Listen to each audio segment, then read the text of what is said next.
Patriotic Front. And of course, today we are hosting Honorable Chendela Mkondo from the Patriotic Front media team. And the subject matter of the discussion today is the Patriotic Front and, of course, the road transport sector. Just how have they done in that particular angle? Honorable, welcome to this special interview, and, of course, good morning. Good morning, Comrade Zulu. It's so humbling to be here for the first time on EQ FM. This is a very powerful platform. Thank you very much. Definitely. Thank you so much for making time. Yes. Our talking point today is actually based on what the Patriotic Front has actually done in as far as the transport sector is concerned. To start with, how was the status of the transport sector, prior to the time, the PF came into power? In 2011, when we enacted this government, the reins of power in Zambia, we had inherited a dilapidated economy, and that economy had dilapidated infrastructure across all sectors. So for us, when it comes to talking about the history of the infrastructure development, especially in particular with the transport sector, it was sad. The scenario we had starting from the airlines is that even the planes themselves, they were not of international standards. They were banned.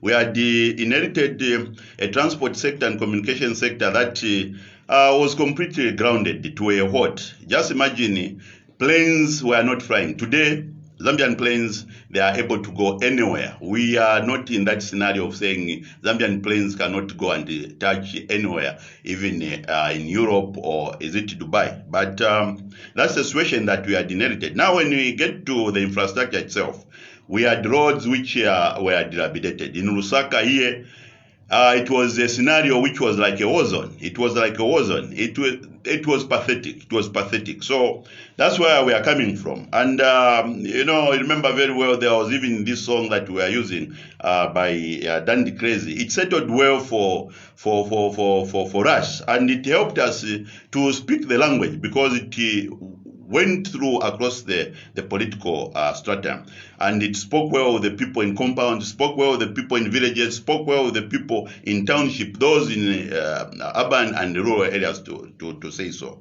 So that's where we are coming from. So we are a government that has demonstrated the true leadership in the sense that I talked of the airlines. We had the dilapidated Copperbelt, is it Ndola Airport. If you go to Southern Province, we had the Harimanga. That one was not even known as Harimanga. We had to rename that one to Harimanga. It was an airport which was just a strip. Today, it's of international standard. And on the Copperbelt, we have built a brand new airport, and it's of international standard. And I'm extremely happy as I speak today. We even some big plane, they made the mistake of even landing there, and the landing was successful, and they had to be told that this is not where you're supposed to land. So basically, that's how we stand as today. And then the other one, it's the KKI International Airport. We have done justice to the international airport here in Lusaka. It's an image infrastructure that shows that we have arrived in the capital of Lusaka. So when you talk about infrastructure development, really, we have this program that we had proposed to the Zambian people that we link Zambia under the 8,000 program. And you have seen that Mbala to Nakonde, it has been done. Ruangwa Bridge to Feira Bottom Road has been done. Mwami Munyumba. Chinsadi to Nakonde, it has been done. Kafiwe to Mazabuka, it has been done. Ruangwa to Miami border, it has been done. Mongu Kalavo, the famous Mongu Kalavo, it has been done, and it has improved the economy in Western Province. And the Mongu Kalavo, it's a masterpiece because we have about 23 bridges along this same road. So basically, this is where we stand as today. The people of Mansa to Luingu, they will tell you that it was a dilapidated road. The road has been done. Chingola to Solwezi, we have continued. Chipata to Mfuwe, Chipata to Mvubwi, Karomo to Dundumbwezi, Senanga to Sesheke, Kafiwe to Chirundo, the Petco Road. and the other feeder roads. And the feeder roads, we are talking about 4,300 kilometers that we have done across all the 10 provinces. And this is the reason why, because we have enhanced the communication and the transport sector. Today, the agriculture, it has not just come from without that we have posted to be the number 3 grain producing nation in Africa. It's because of we have made it possible for these farmers who are interfaced with the road network. We had about 250,000 farmers. Today, there are about 1 million farmers who are interfaced with these roads. So it also spins over into the agriculture sector. And this is the reason why we have told the people that give us this opportunity of taking the subsidies from the agriculture sector, which we were incurring at that time. It was about 3 trillion kwacha, which was about $3 billion. We put this into the economy in terms of road infrastructure, bridges, and other facilities so that we make the economy move. So basically, as Patriot Front, we are very proud that we have achieved almost over 90% of what we had told the people of Zambia. The others, it's on the Copper Belt. We have the famous C400 project, which has seen that the roads network on the Copper Belt, the townships, and then also the municipalities, they received some facelift.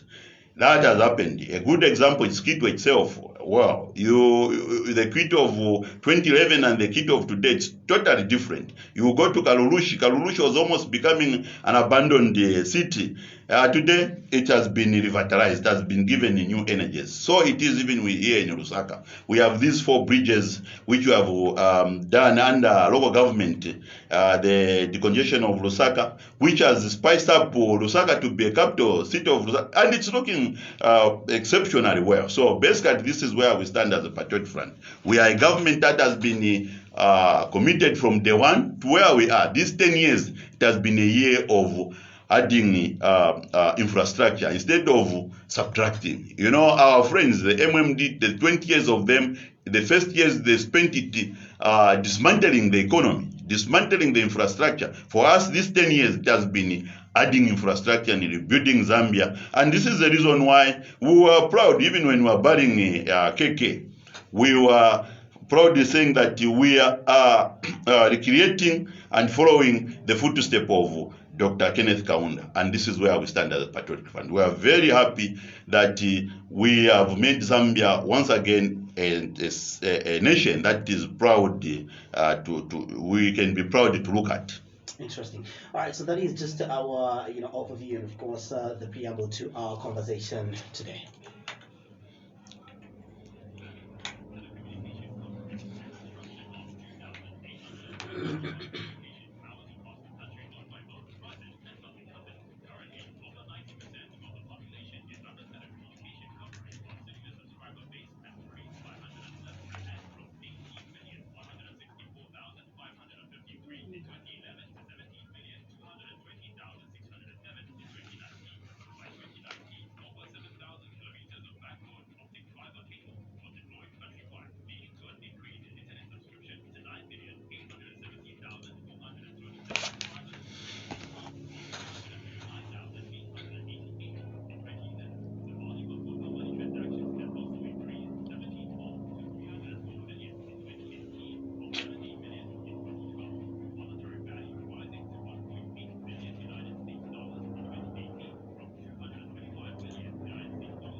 All right, so let's do with me with Honorable Chendela Mukondo. Now, Honorable, you've talked so well about the infrastructure development under the Patriotic Front, and of course, on top of that, the transport sector.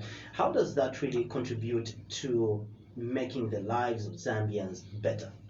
One, if you see this road infrastructure, I'll give you an example of between Chisamba and here Mandevu constituency.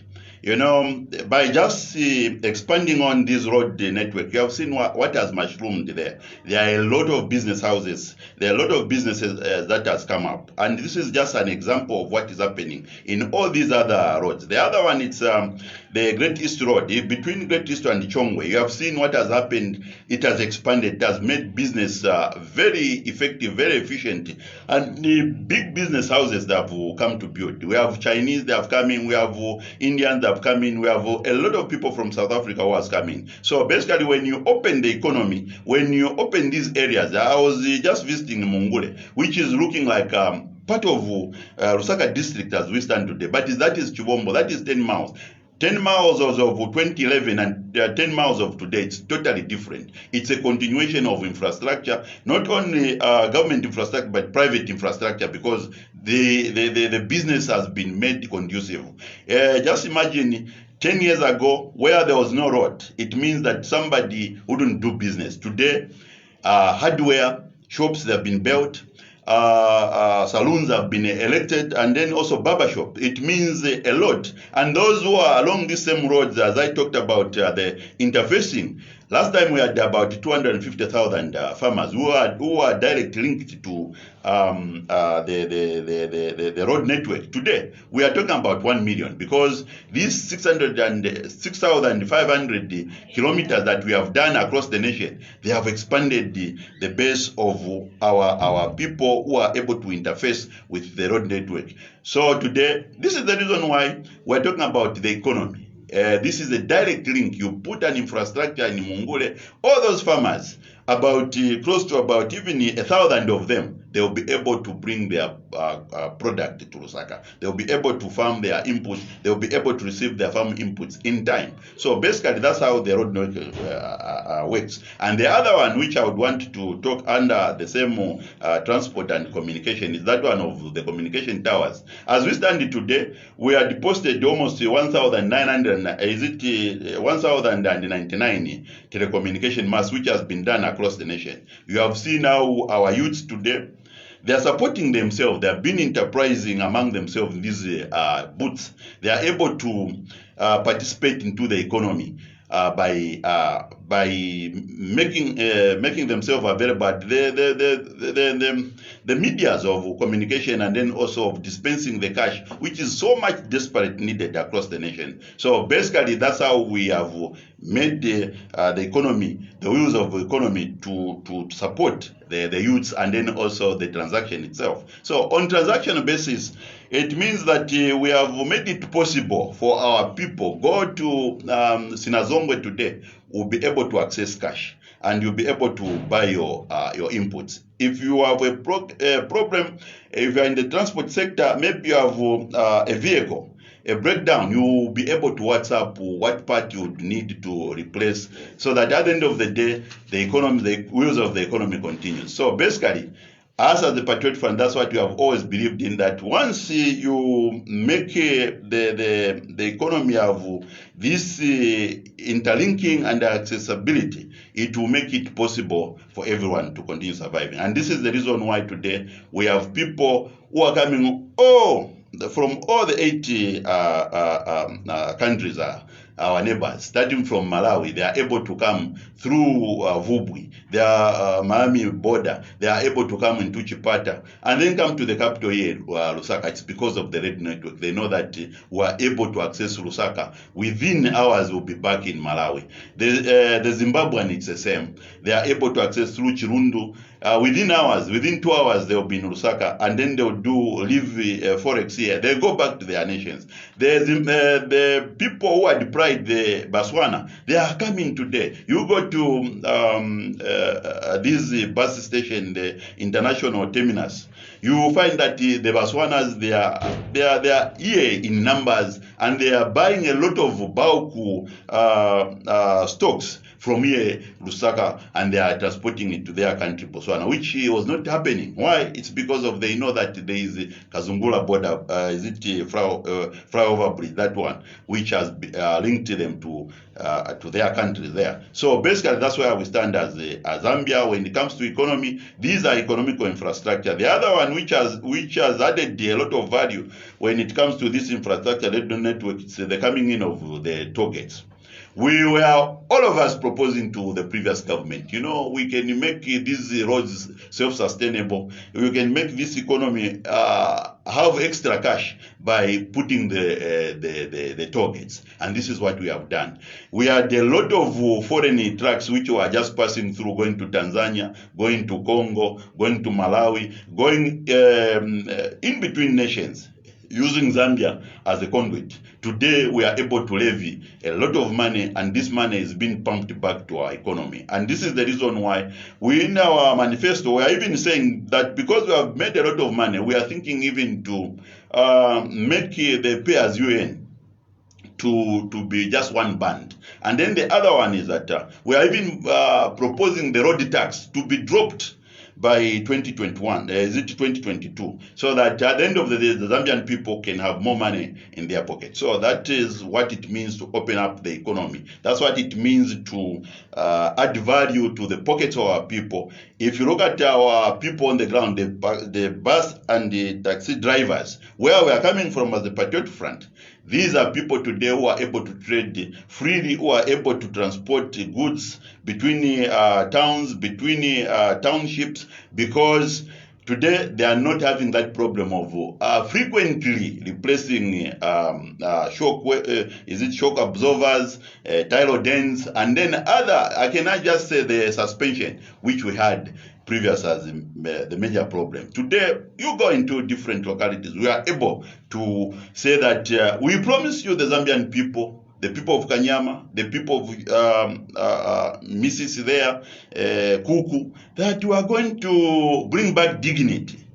This is what we meant. Bringing back dignity to our people. Today, they are looking very clean compounds because we have the road networks into these townships. Okay, you can boast and of course be proud of all that, but an ordinary Zambian citizen would come through and still challenge you that the living condition of Zambians, of an ordinary Zambian, is still expensive. They're still buying commodities at an expensive price, exorbitant price. Then, if at all an ordinary Zambian is still living that expensive life, they're still required to pay a lot of money for these, basic needs that they need on a daily basis, then what would be of benefit of all these road networks that you've talked so proudly of? Yes, the road network which we have spoken so proud of, they are 100% addressing the cost component of is it high cost, the high cost of living. One, if somebody is able to move from point A to point B, that is from Mutendere to Soweto Market, and they'll be able to get Amasuku and then other product within a short possible time, and then should be able to get back to Mandev. We have reduced the cost component of doing that business. So the thing which have been involved at the Patriot Front has been that one of mindset change. The MMD inherited an economy from the UNIP. UNIP was 100% subsidizing, not even subsidizing agriculture, it was even giving us free meal. Everything was free. Education was free. Everything was free. But we failed to sustain ourselves because from 1972, the economy was hit badly when copper went under. When the oil markets, they started going up. The cost of doing business, they started becoming extremely expensive for the mines. And we ended up having that situation of Zambia coming almost to a standstill. That was in 1991. And we thank the MMD did their privatization, which was extremely handled badly. And those people who would want to today who are condemning us, they're coming from that time of that damage. So basically, the MMD did not bring in the 100% component of changing the mindset of our people that we needed to look at agriculture as something which has to be a business. And then also they kept on subsidizing a lot of essential goods, because they were moving from an economy which was just literally giving people free, and then they had subsidized, and subsidizing was almost 70%, meaning our people are still used to almost 70% accessing of products for free. Some of them, I can tell you, it's the civil servants. A lot of them, which are the economy, the engine of the economy, they were receiving electricity for free, water for free. We didn't know that water can be priced. We didn't know that electricity can be priced until somewhere in 2009. That's when you find that all the civil servants now are made to start even paying. So when we enacted this economy in 2011, people were used to having subsidy. So this is where we stand as today. Ours has been that one of inculcating a positive attitude. That one of let us look at life at an individual level. Let us be productive. Let us continue adding value. You should not look at what the Patriot Front will give you at the end of the day, but you should look at yourself. How are you going to add value to this economy? And this is the reason why we came in now with that one of let us strategically position our people. We create an environment which will be ideal for these people. And how do we create that ideal environment? It's by providing the roads that everyone will share. Not that if you give a meal, who will give to an individual. But when you talk about the roads, everybody who is productive will know, will hit the road if he knows that early in the morning I will need to wake up to go and make money. So that's how we are changing the mindset of our people. So basically, others, it has been that one of, if you look at fuel, we are still the cheapest in the region. It's because there are people, we have still put a cushion there. There's still a subsidy. Suppose we had removed that cushion, we had to put all these taxes and then to be reflective, it will be around 22 kwacha. So basically, that's what we are. We are very cautious that we are pro-poor